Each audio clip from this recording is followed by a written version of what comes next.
नमस्कार दोस्तों, बहुत बहुत स्वागत करते हैं आज की फिर से एक नई घटना में। दोस्तों, आज की घटना काफ़ी हैरान कर देने वाली है और काफ़ी हिंसक जोड़ देने वाली है। आप कल्पना भी नहीं कर सकते हैं कि आखिरकार आज के दुनिया में लोग अपनी ज़रूरत के लिए कितना भी हद तक नीचे गिर जाते हैं। दरअसल दोस्तों, आज की जो घटना है, यह घटना एक हरियाणा की है। हरियाणा में एक जौनपुर नाम का गाँव हुआ करता है। उसी गाँव का रहने वाला ब्रजेश ब्रजेश के परिवार में उसका मात्र एक ही पुत्र होता है जिसका नाम रहता है राहुल। राहुल को लगभग 20 से 25 वर्ष के बीच में रहते हैं। ब्रजेश का बहुत ही बड़ा व्यापार रहता है। उनके किसी भी चीज़ में कमी घर में नहीं हो पाती है। ब्रजेश पैसे के मामले में काफ़ी एक तरह से सेठ कहलाया करता था। ब्रजेश की पत्नी उनकी शादी के उसके बेटे के जन्म होने के बाद वो चल बसी थी और इस तरह से ब्रजेश का अपने बेटे राहुल के ऊपर उसके कंधे पे सारी जिम्मेवारियाँ आ जाती है। और इस तरह से दोस्तों, ब्रजेश के बेटे जो होते हैं उनकी चाल चलन नियत बिल्कुल भी ठीक नहीं रहते हैं। बचपन से वो काफ़ी शरारती किस्म का वो लड़का था। अपने पिता के पैसे पर वो काफ़ी नाश करता था। उसके पिता के पास इतने ज़्यादा पैसे रहते हैं कि ब्रजेश उन पैसों को काफ़ी ज़्यादा लुटाया करता था, अपने दोस्तों के साथ लफंगागिरी किया करता था।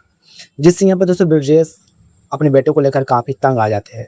ब्रजेश दोस्तों पढ़ाने की भी कोशिश करते हैं, लेकिन उनके लड़के पढ़ने को तैयार नहीं थे।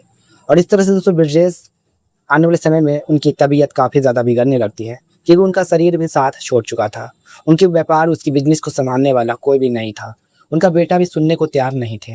एक दिन ब्रजेश बैठते बैठे अपने बेटे को कहते हैं कि बेटा, तू मेरा बिजनेस संभाला कर, क्योंकि मेरा अब शरीर साथ छोड़ चुका है।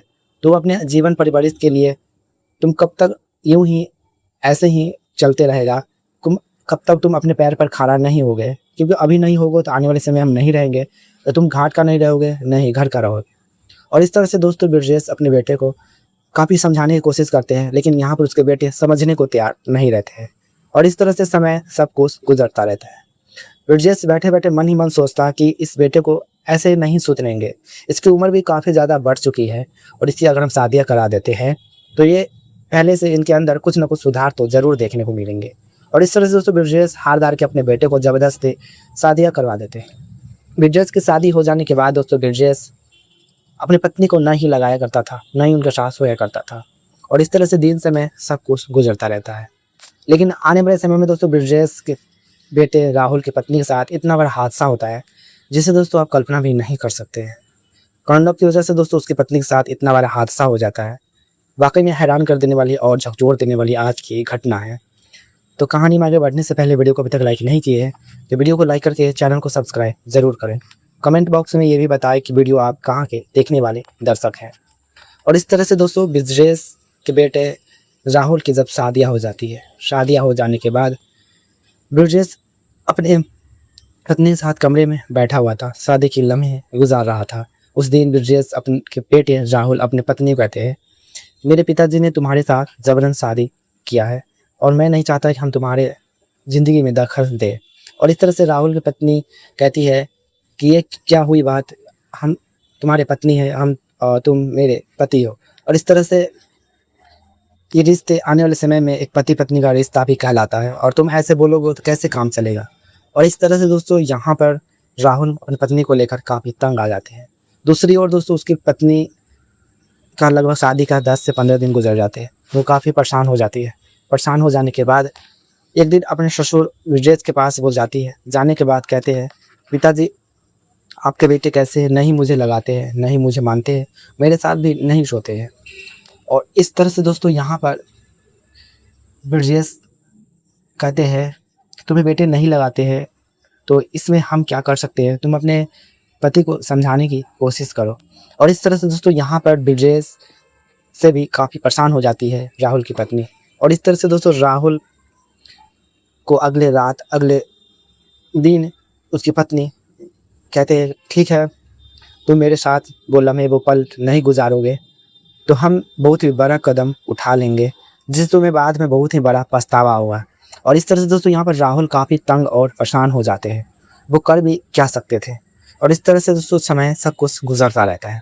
और आने वाले समय में दोस्तों यहाँ पर ब्रजेश की तबीयत इतनी ज़्यादा हद तक बिगड़ जाती है कि यहाँ पर दोस्तों ब्रजेश अपने बेटे राहुल को कहते हैं कि बेटे मुझे हॉस्पिटल अभी के अभी जाने हैं, वो चूँकि मुझे तबीयत और काफ़ी ज़्यादा सीरियस हो चुकी है। और इस तरह से दोस्तों यहाँ पर ब्रजेश को लेकर राहुल हॉस्पिटल के लिए रवाना हो जाते हैं। हॉस्पिटल के लिए रवाना हो जाते हैं। हॉस्पिटल में 3-4 दिन तक रहने के बाद ब्रिजेश आखिरी सांस हॉस्पिटल में बोल देते हैं, जिससे दोस्तों यहाँ पर ब्रिजेश की बेटे राहुल की अकल ठिकाने आ जाते हैं।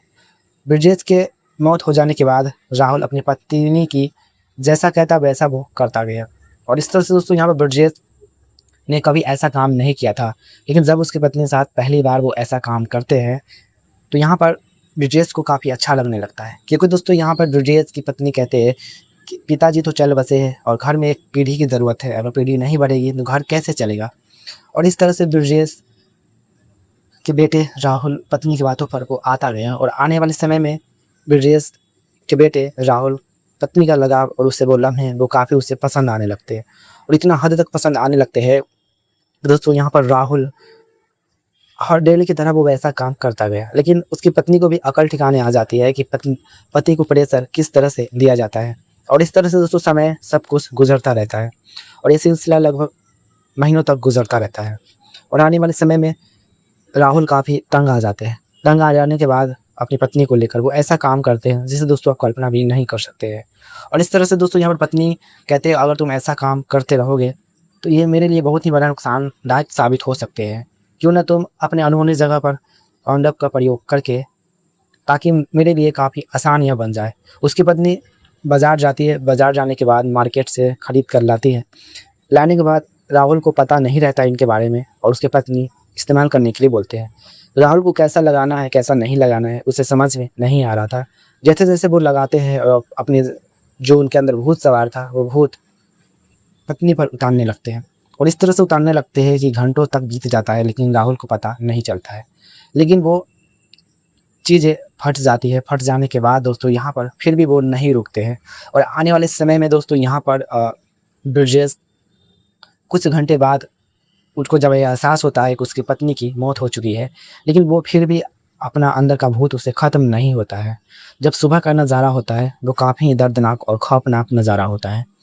और इस तरह से दोस्तों यहाँ पर ब्रिजेश के बेटे राहुल को यह एहसास होता है कि लालच बुरी बला है और किसी भी लिमिट को क्रॉस करने के बाद उसका परिणाम बहुत ही बड़ा बुरा होता है। और इस तरह से दोस्तों राहुल की तबीयत दिन पर दिन बिगड़ने लगते हैं। बिगड़ने के बाद वो पत्नी की तो मौत हो जाती है, उसके बाद राहुल की भी दोस्तों मौत हो जाती है। और इस तरह से ब्रिजेश की एक परिवार, एक नई खुशियाँ उमंग आने वाली थी, एक तरह से मिट्टी में बदल जाते हैं। दोस्तों यहाँ पर राहुल की पत्नी के साथ ये सही हुआ या गलत हुआ कमेंट बॉक्स में ज़रूर बताएं। और आज